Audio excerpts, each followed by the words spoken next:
오늘 우리에게 주신 말씀은 누가복음 5장 1절에서 11절입니다. 성경이 있으신 분은 성경을 펼쳐주세요. 누가복음 5장 1절에서 11절입니다. 무리가 몰려와서 하나님의 말씀을 들을새 예수는 게네사렛 호숫가에 서서 호숫가에 배 두 척이 있는 것을 보시니 어부들은 배에서 나와서 그물을 씻는지라. 예수께서 한 배에 오르시니 그 배는 시몬의 배라. 육지에서 조금 떼기를 청하시고 앉으사 배에서 무리를 가르치시더니 말씀을 마치시고 시몬에게 이르시되 깊은 데로 가서 그물을 내려 고기를 잡으라. 시몬이 대답하여 이르되 선생님, 우리들이 밤이 새도록 수고하였을 때 잡은 것이 없지만은 말씀에 의지하여 내가 그물을 내리리이다 하고, 그렇게 하니 고기를 잡은 것이 심이 많아 그물이 찢어지는지라. 이에 다른 배에 있는 동무들에게 손짓하여 와서 도와달라 하니 그들이 와서 두 배의 채움에 잠기게 되었더라. 시몬 베드로가 이를 보고 예수의 무릎 아래에 엎드려 이르되 주여, 나를 떠나소서, 나는 죄인이로소이다 하니, 이는 자기 및 자기와 함께 있는 모든 사람이 고기 잡힌 것으로 말미암아 놀라고 세베대의 아들로서 시몬의 동업자인 야고보와 요한도 놀랐음이라. 예수께서 시몬에게 이르시되 무서워하지 말라. 이제 후로는 내가 사람을 취하리라 하시니 그들이 배들을 육지에 대고 모든 것을 버려두고 예수를 따르니라. 이것은 하나님의 말씀입니다. 아멘. 감사합니다. 잠시 기도하시겠습니다. 살아계신 하나님, 말씀으로 천지를 창조하신 그 음성이 지금 이 순간 우리의 마음에도 울리기를 원합니다. 상반기의 분주함 속에서 우리가 잊고 잊었던 말씀의 떨림을 이 시간 다시 듣게 하여 주시옵소서. 수고는 많았으나 열매는 없었던 자리, 결심은 했으나 끝맺지 못했던 그 자리에 주님 다시 오셔서 말씀하여 주시옵소서. 깊은 데로 가서 그물을 내려라.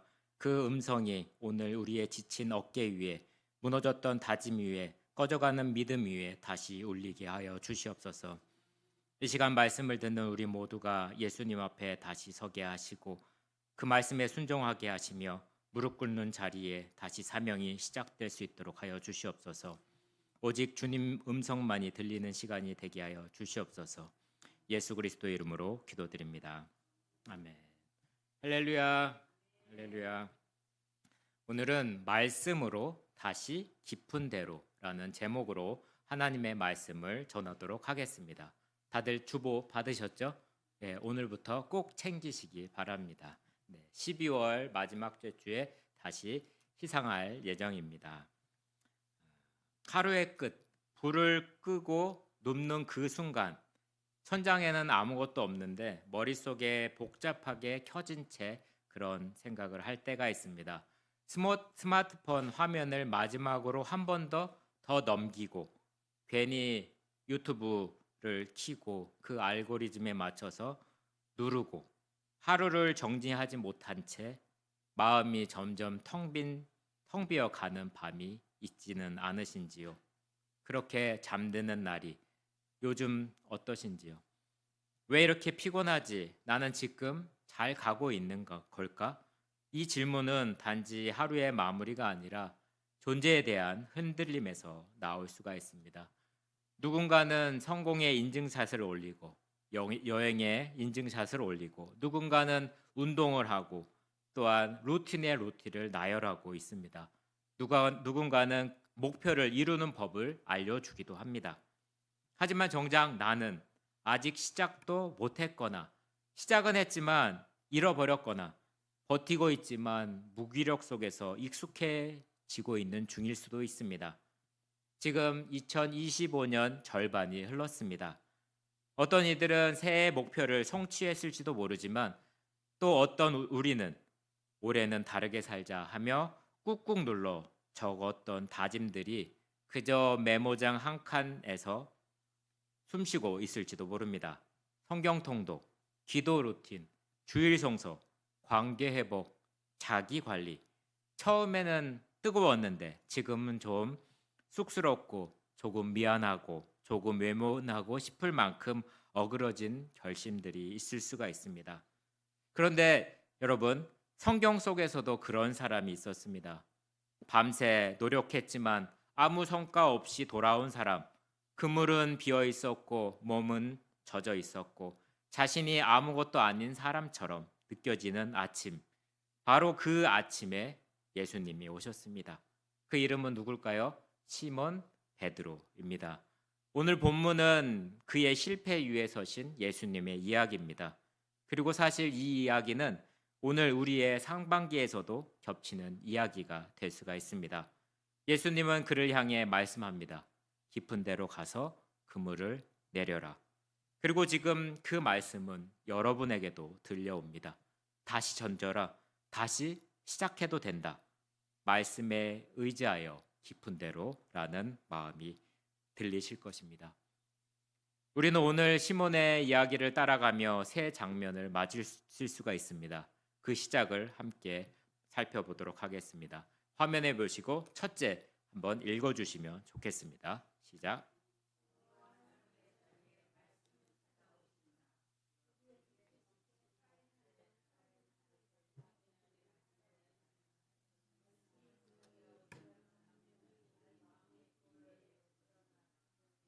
네, 아멘.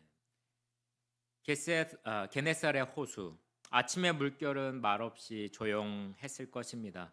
바람은 소곤대고 사람들은 하지만 고기를 잡는 사람의 마음은 어땠을까요? 타들어 가고 있을 것입니다. 그들의 공허한 이런 고기잡이 그리고 말씀이 기억이 나지 않고 무엇을 할지 모르는 그 순간 안에 마음 안에 예수님이 그 앞에 서신 것입니다. 예수님은 그 무리 속에서 한 사람을 바라보시면서 이야기합니다. 시몬, 밤새 바다와 싸웠으며 그 빈 그물을 건져 올린 사람이었습니다. 그의 눈에는 어땠을까요? 피곤이 쌓였고 그 손은 어땠을까요? 그물을 당기면서 물집이 터져서 말라버리는 순간이 있을 것입니다. 또한 가슴에는 어땠을까요? 빈 배, 빈 그물, 아주 허탈한 마음에 있었을 것입니다. 그때 그 순간에 배 위에 예수님께서 오르십니다.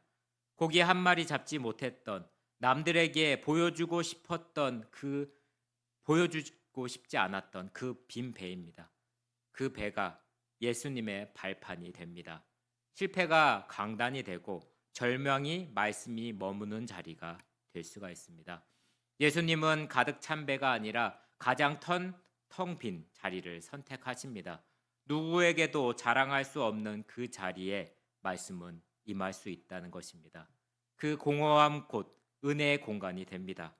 혹시 오늘 여러분 중에서도 성경 통독 앱을 설치하시고 푸시 알람을 하면 조금 더 읽을 수 있을까 그렇게 설정을 하신 분도 계실 것입니다. 성경책은 펼쳤지만 의미 없는 글자처럼 느껴졌던 날들이 있었을 것입니다. 올해 초 결심은 했지만 상반기를 돌이켜보니 뭔가 놓친 것 같은 공허함이 남아있지 않습니까? 하지만 괜찮습니다. 예수님은 여전히 그 배 위에 오르십니다. 당신의 공허함을 탓하지 않으시고 오히려 그 공허함을 만남의 무대로 삼으셨습니다. 나는 너의 실패와 공백을 통해 일하고 싶다. 말씀은 가장 조용한 절망의 중심에서 크게 울려 퍼질 수가 있습니다. 그리고 그 말씀은 여러분 성도님께 도착할 수가 있습니다. 1세기의 유대 랍비들은 어떻게 지냈을까요? 토라, 두루마리를 품에 안고 회당 안에 머물렀습니다. 기름 등잔 아래 천천히 율법을 낭독하며 거룩함을 경계하네 질서와 전통 속에서 찾았습니다. 거룩은 정결한 곳에만 임한다고 믿었었고 배움은 예식과 규율 틀 안에서 이루어진다고 여겼습니다. 하지만 예수님은 다르게 행하셨습니다. 그분은 회당이 아니라 갈릴리 호숫가, 물고기 비린내 나고 그물을 깃는 손길이 뒤섞인 삶의 피로가 있는 그곳에 머무셨습니다. 어떻게 보면 일상의 변두리로 나가셨던 것 같습니다. 예수님의 교단은 바닷가였고 그분의 강단은 피곤한 어부들의 배였습니다. 말씀은 정제된 회당의 울림이 아니라 고단한 실패의 현장 위에 내려앉았습니다.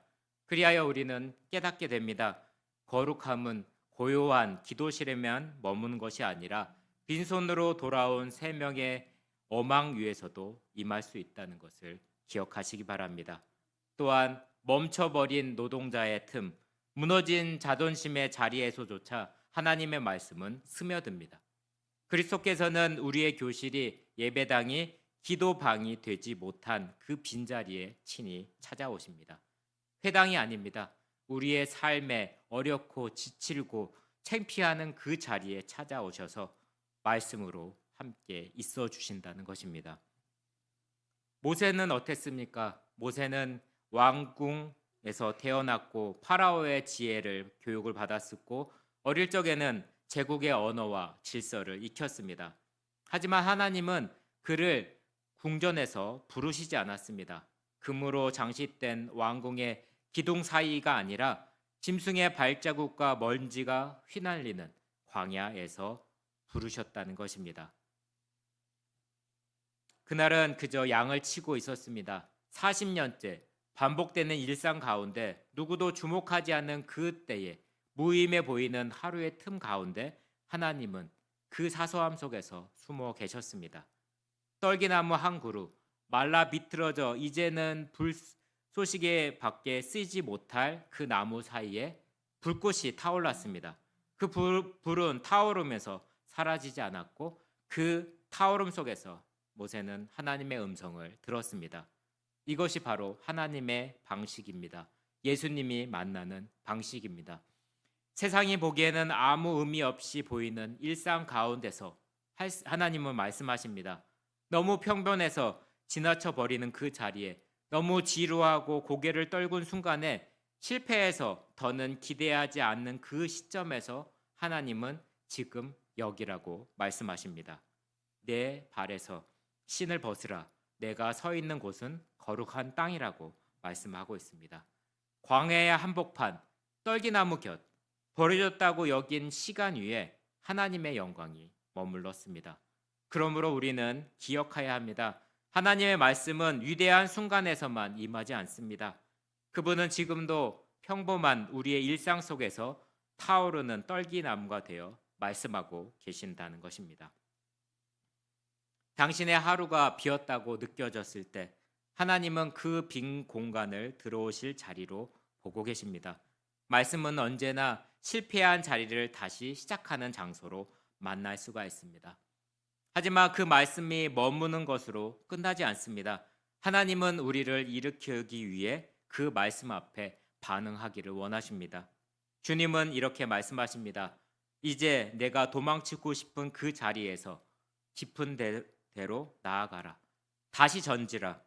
말씀에 의지해서 또한 믿음에 의지해서 다시 전지라고 말씀하고 있습니다. 이것이 두 번째 말씀입니다. 화면을 보시면서 같이 읽으시겠습니다. 시작. 말씀에 의지할 때 불가능은 가능으로 바뀐다.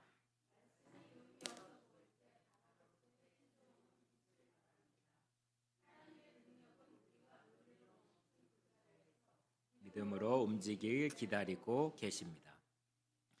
예수님은 말씀을 마친 후에 시몬에게 예상치 못한 명령을 하십니다. 깊은 데로 가서 그물을 내려 고기를 잡으라고 합니다. 그 순간 시몬의 머릿속에서는 수천 가지 현실의 벽이 떠올랐을 것입니다. 지금은 고기 안 잡히는 시간인데요. 벌써 다 씻은 그물을 다시 펼치라고요? 사람들이 보고 있어요. 실패하면 뭐라고 생각할까요? 시몬은 어부였습니다. 전문 어부였습니다. 그물과 파도, 별, 물고기의 습성을 안다는 자부심이 있었습니다. 그런데 지금 그의 지식과 경험이 주님의 명령과 충돌합니다. 이것은 단순히 배를 움직이는 문제가 아니었습니다. 이것은 내가 가진 상식과 자존심을 내놓을 수 있느냐는 신앙의 시험이었습니다. 그리고 그는 그의 모든 속말들을 눌러 담으며 이렇게 고백합니다. 말씀에 의지하여 내가 그물을 내리리이다. 그 고백은 내가 이해하지는 못하지만 나는 믿겠다는 고백입니다. 그 결과는 여러분이 더 잘 아실 것입니다. 그물이 찢어질 만큼 두 배가 가라앉을 만큼 감당할 수 없는 은혜가 몰려옵니다.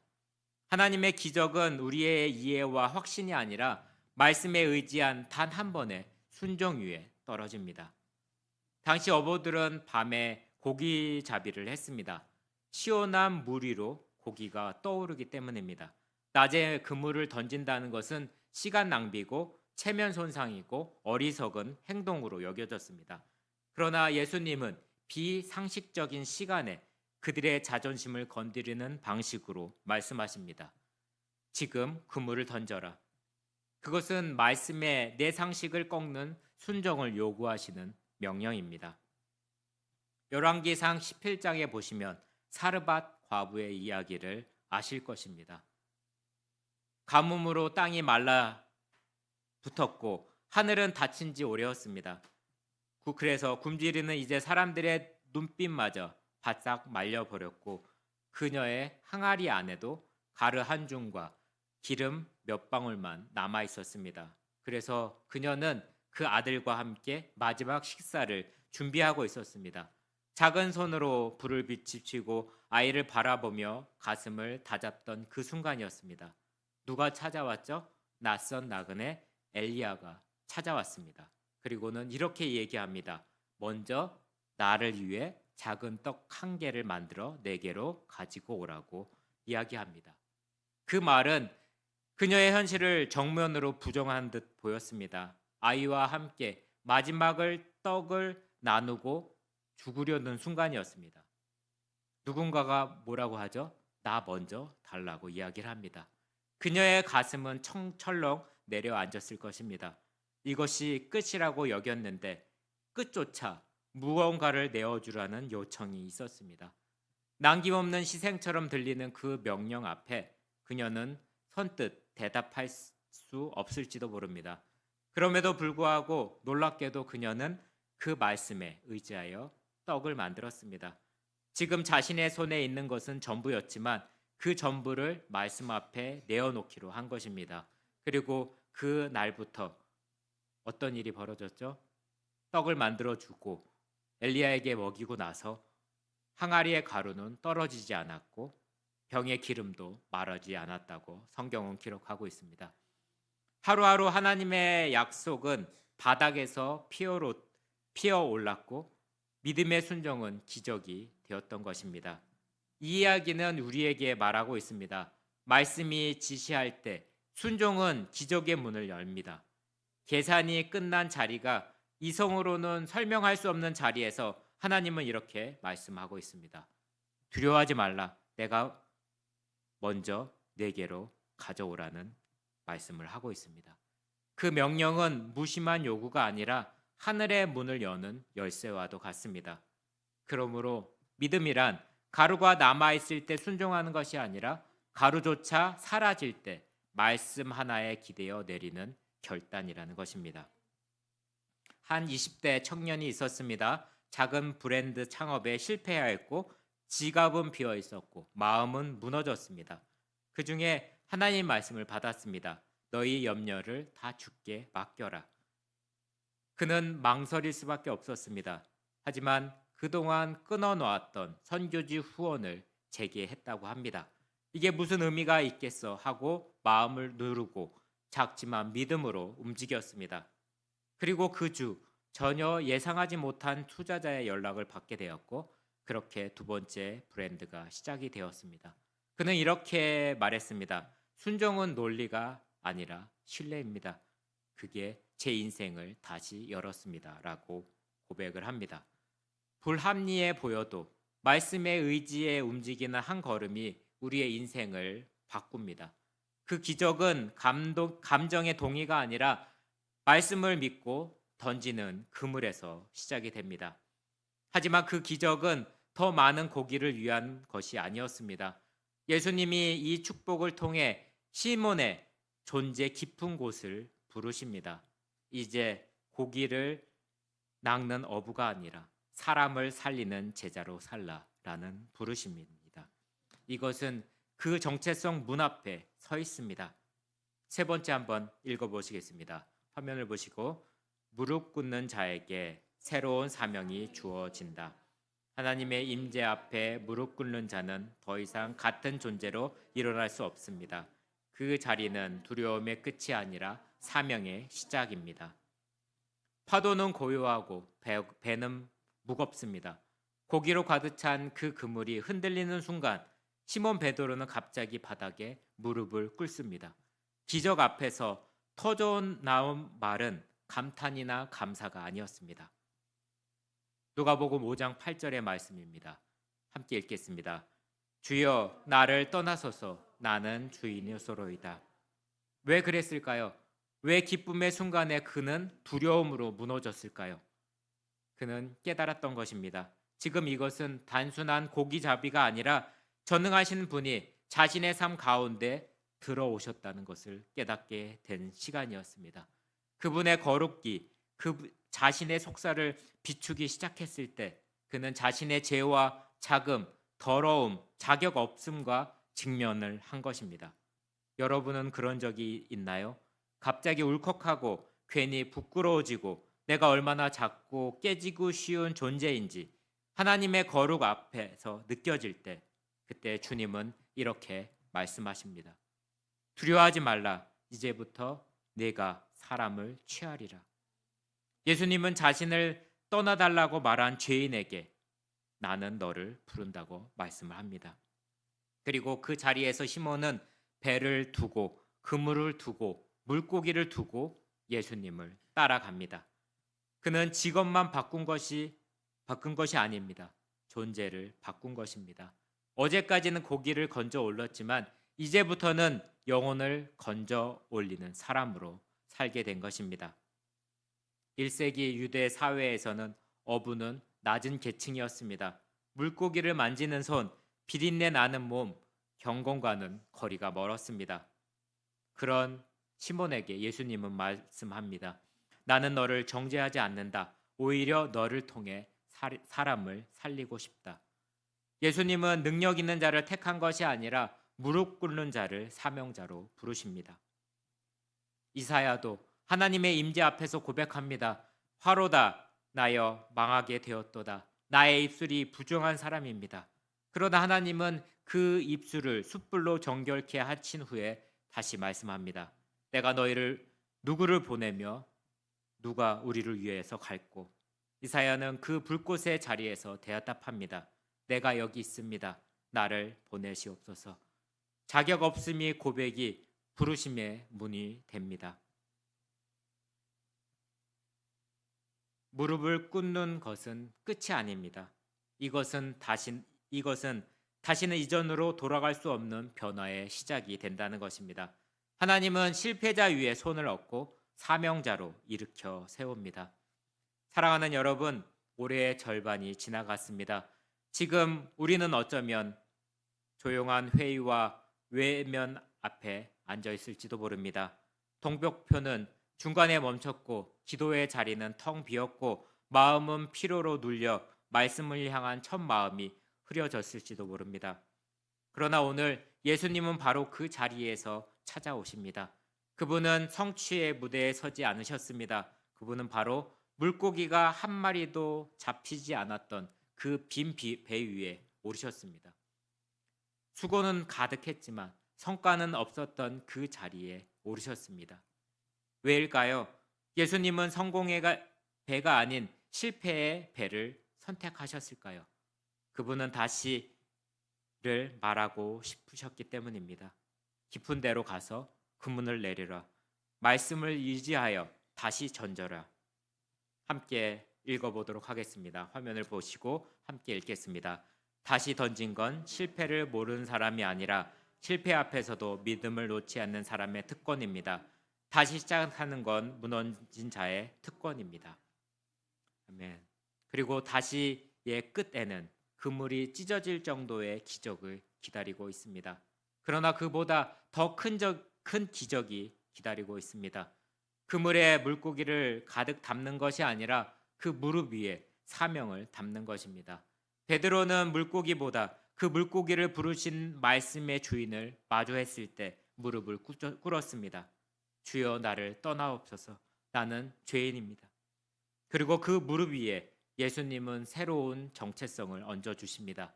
이제부터는 너는 사람을 낚는 어부가 되리라. 오늘 그 말씀이 여러분에게도 들리시길 바랍니다.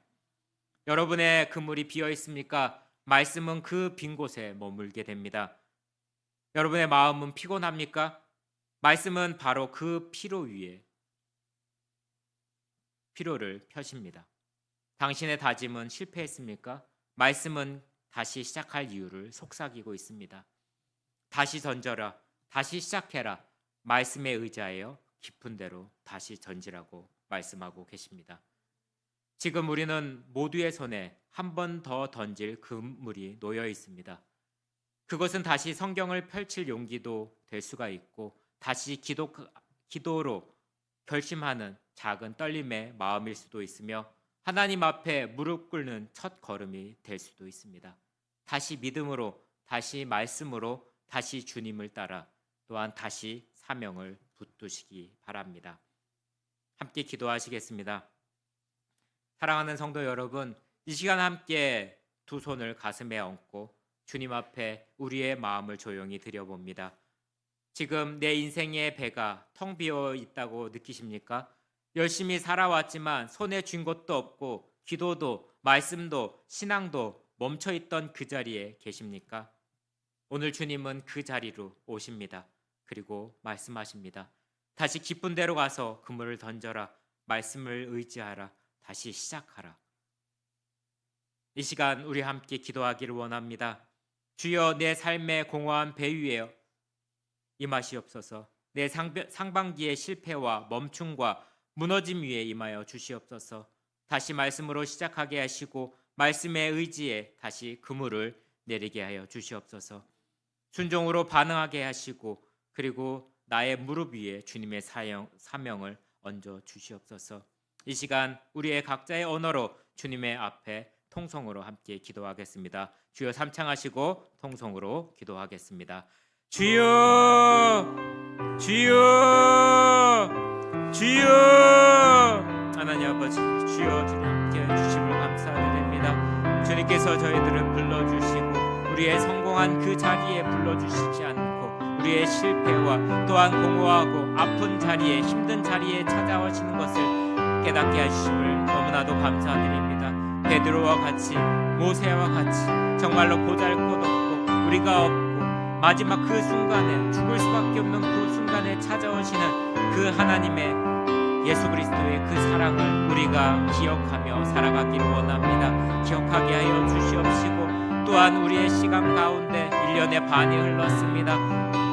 성공을 다짐했고 또한 계획을 했음에도 불구하고 이루지 못했던 많은 계획들과 결심들 가운데 주님 기억하여 주시옵시고 그 자리 가운데 주님 목표 가운데 주님 행할 수 있도록 하여 주시옵소서. 주님 기도로 말씀으로 또한 우리의 신앙이 멈춰져 있던 것 같고 믿음이 점점 약해지는 그 순간 가운데 예수님은 찾아오시고 우리가 기억하게 하여 주시고 함께하여 주시옵소서. 주님, 우리의 인생 가운데 피곤하고 힘들 때 찾아와 주셨던 예수 그리스도를 외면하지 않게 해주시고 또한 그 부르심에 합하여 응답할 수 있는 저희 모든 하나님의 자녀들이 될 수 있도록 하여 주시옵소서. 주님 감사드립니다.